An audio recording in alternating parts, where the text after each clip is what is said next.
Yeah. Okay, there's a bit traffic noise. That's okay. That's Okay, you want to set that on something? no. I think if I just hold it. Now, will you be heard on the radio? No, no. So that we jetted out my questions. Okay, then maybe I should hold it. I'd be more comfortable if I. Please do. Yes, if you don't that's mind. great. The only thing I'll warn you is, and with these machines, sometimes the cable The cable will noise it. noises it if it moves around a lot. You probably need to. Okay, let me just drop it then, and then that it will a be. little bit. You may just need to. How's that? That should be fine. That'd be excellent. Hello? Well, you can't hear it back, can you? No, but I can check that the level's okay then. Okay. All right, Charles. Right, Kenny. Okay. Well, thank you very much indeed for agreeing to do this interview. Kenny, one thing that I noticed is that you came out of Detroit right about the same time as a number of other distinguished musicians. I'm thinking of Tommy Flanagan and I think the Jones Brothers. And I was wondering if there was any particular aspect of the jazz scene in Detroit which caused that sort of group of musicians to emerge as such strong figures in the jazz scene. Well, I've been asked that question many times about why this large group of jazz musicians came out of Detroit in the 50s. I don't have an answer. I honestly don't. I know that there were things surrounding our being there that were very beneficial. As you mentioned, my friends, the Jones Brothers, Hank, Elvin, and Thad, and Tommy Flanagan, and Barry Harris, and Curtis Fuller, many other people, Yusuf Lateef, Billy Mitchell. There was a lot of workshops going on. In other words, we got together often at each other's homes and had a lot of jam sessions, a lot of rehearsals, a lot of comparing of music, comparing of records, exchanging of ideas. And it was really almost like a school. It was just big involvement that we all had at that time.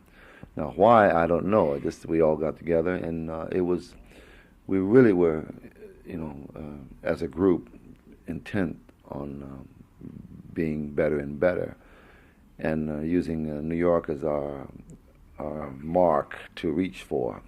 So when we went to New York, most of us felt we were ready for it, and but that background that we had with each other in Detroit, I think, really helped.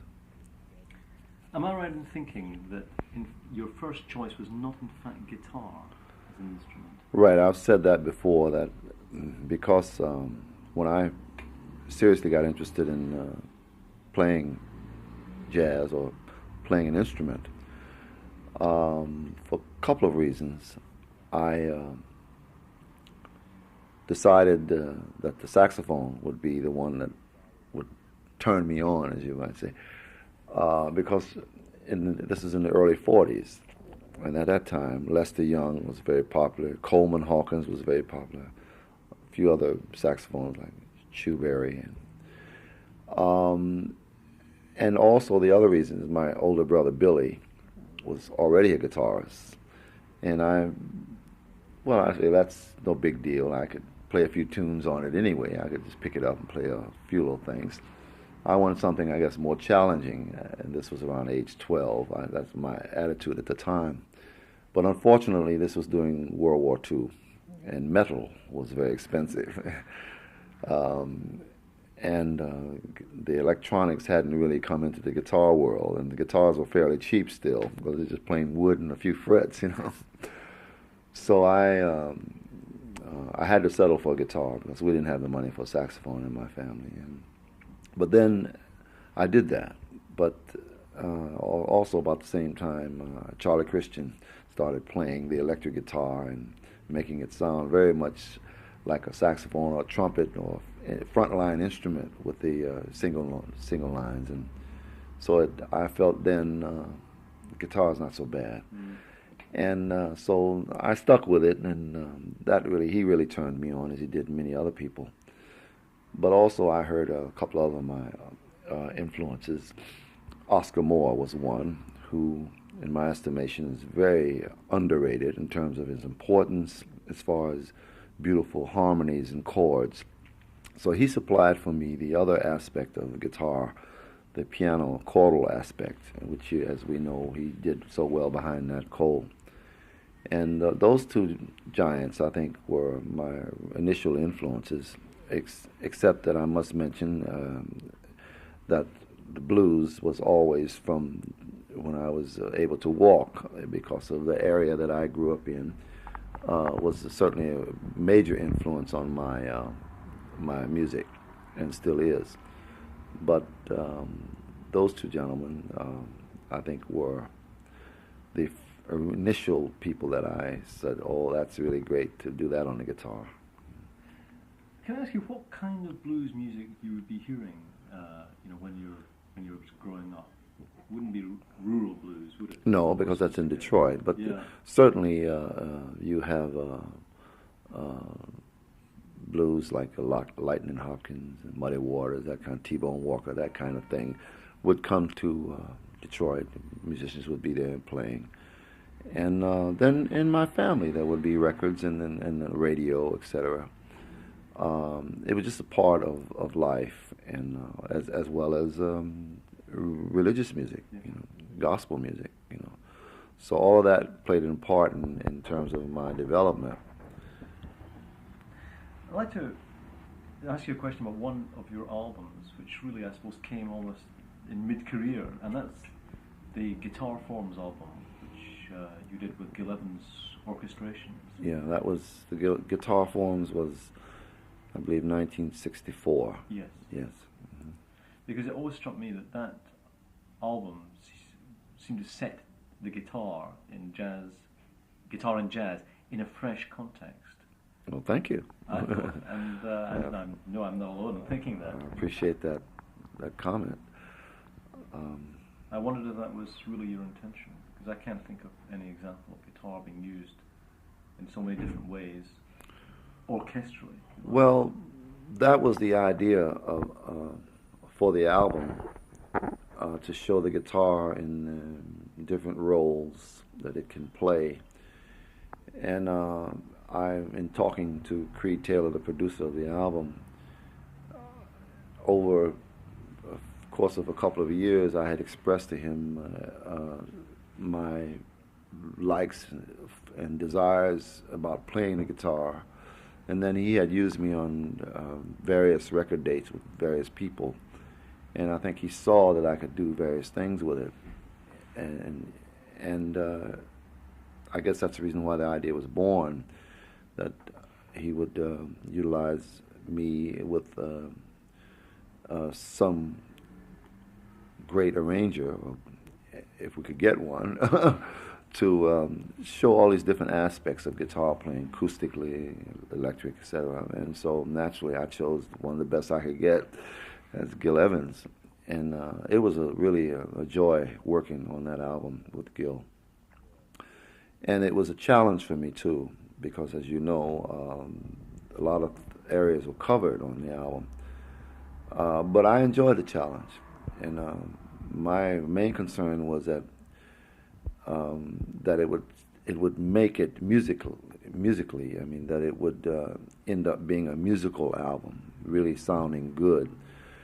Because if it didn't, then it would just be a bag of tricks. And in other words, so you can do all these things, but so what? But I didn't want. That was the thing I wanted not to happen. That I would. People would say, "Well, okay, so there's all these different styles, but what does it mean?" And always, and no matter what kind of music, what does it mean? It has to sound good. So that was my concern, and so I thank you again for the compliment. Yeah.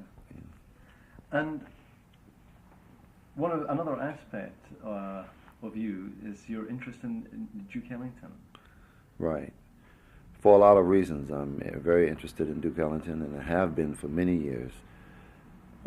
Obviously, musically, because I think he's has been avant-garde in the truest sense of the word for many years, revolutionary in the truest sense of the word, and innovator. So many things he is. Um, but also, I'm fascinated with his philosophy and his approach to the creative process and his approach to the music business and to life. I think he succeeded in all these areas. And I think he's someone that musicians, I always say this to friends, younger friends in the States, students, etc. I think it would apply to musicians everywhere, how to really work at this in this business and succeed doing what you want to do and making it work. And I can't think of anyone who did it any better than Duke Ellington. Yeah. And he did it for a long time, 50 years, you know. And I have to admire that. And so he's influenced me not only in terms of the music, but in terms of his attitude, his approach to life and the creative process. And I believe that you, in fact, teach in Los Angeles, Ellington Studies? Right. Well, I've created, among other things, I've created a course dealing with Duke Ellington's music and his philosophy, if you will. I teach part of the year at the University of California at Los Angeles, UCLA. And I enjoy it very much because I bring to the students, besides the music and the lessons from the maestro Ellington, my own practical experience. You know, when I'm on the road, I'm constantly learning, and this helps, I think, students that are going to come out into the world of music and have to deal with various aspects, because it's more than just the notes, you know, as you know. Just a couple more questions, Kenny. One is, you're at Ronnie Scott's now with very, very excellent bassist and David Jackson. David Jackson on bass and Kenny Washington. Kenny Washington on drums. Yeah, met a number of times. Mm-hmm. Very fine trio. And I wondered whether this was, in a sense, your favourite kind of working format, without piano, in other words. I'm not sure if the guitar trio is my favorite format. It's one of my favorites for sure, and it's something that I started many years ago in the early 50s in Detroit, kind of by accident, because it was I was offered a job in a club, and the club was very, very small, but the owner loved music, and he said, I would like for you to put a little group in here. And so I sat with him and looked at the room, and I said, I don't know how I can do this. And I thought about it, and I said, well, maybe I can. So what I did is I had him move, I think, one table out of a corner. So I stood up and played the guitar, and my brother, Billy, who had then switched to electric bass, stood next to me. And then I had a cocktail drummer, which means a snare drum, ride cymbal, and a sock cymbal, and he stood up. So the three of us stood in this corner. It didn't take up very much room at all. And this was in '53, and I think that was probably the first guitar trio that I can recall ever. And then what happened? I started to enjoy it. And because it really opens up the guitar, and it opens up the responsibility, but it opens up the possibilities of it. And so we enjoyed it, and then later on I stuck with that idea. As you know, I guess I first recorded with that in '59 live at the Village Vanguard with Roy Haynes and Richard Davis. But I had been working with that instrumentation since '53, with that idea of it just gives the guitar a lot of exposure, and I enjoy it. I love playing with the piano and other horns. I think the first group I ever was involved with on a regular basis was in Detroit. Tommy Flanagan and I, and Milt Jackson's brother Alvin, who plays the bass. We had a trio very much influenced by Nat Cole, piano, guitar, and bass. And we did a lot of work. So that was, and Tommy and I still, every now and then we get together and play. I love working with a sensitive, good pianist, you know. But I like a lot of things. I like working with a big band. I like working with horns, and I love solo playing. I made my first solo recording, I think, in 57. I didn't do a whole album, but I just did one track on my second album, and then every now and then I do solo pieces. But I love just playing various things, but I would say mostly the trio is what I use, because I think I can create more of what I'm feeling and expose more aspects of the guitar with the trio than I can otherwise. The other thing is, you know about my latest venture, about the jazz. Please do tell me about that. I was going to ask you about that. Okay. Because it's a real contrast The to new trio. album, the new album with the jazz guitar band. Oh no, sorry, no. Oh, you don't know about the Oh, jazz no. guitar band? Well, recently we've put together a group. My friend, myself. In fact, we have an album out. It just came out, I think, last week here in England. It involves Dave Jackson on bass, Kenny Washington on drums, myself, and two other younger guitarists. And so we call ourselves the Jazz Guitar Band. And the guitarists are Rodney Jones, who you might know from working with Dizzy Gillespie, and Bobby Broom, whom you might not know, but you will, because he works with Sonny Rollins quite a bit. In fact, he's been doing some gigs with Miles Davis. So we kind of banded together because every now and then we'd get together and jam, or I'd be working somewhere and one or two of them would come by and sit in with me. So I said, well, let's just do this on stage. Because, you know, it's so much fun, the exchange, etc. So we did it. And we recorded actually at the Vanguard in October of 86. And the album just came out a couple of months ago in the States. That's great. I'll listen out for that. Yeah. That's I hope you like it. an intriguing project. But there's yet another context in which we may hear your music, and that's really featuring you as a composer and All right. Yeah. guitarist. Yeah, I have. Yeah, I understand. Yeah, that's an up-and-coming project, which will be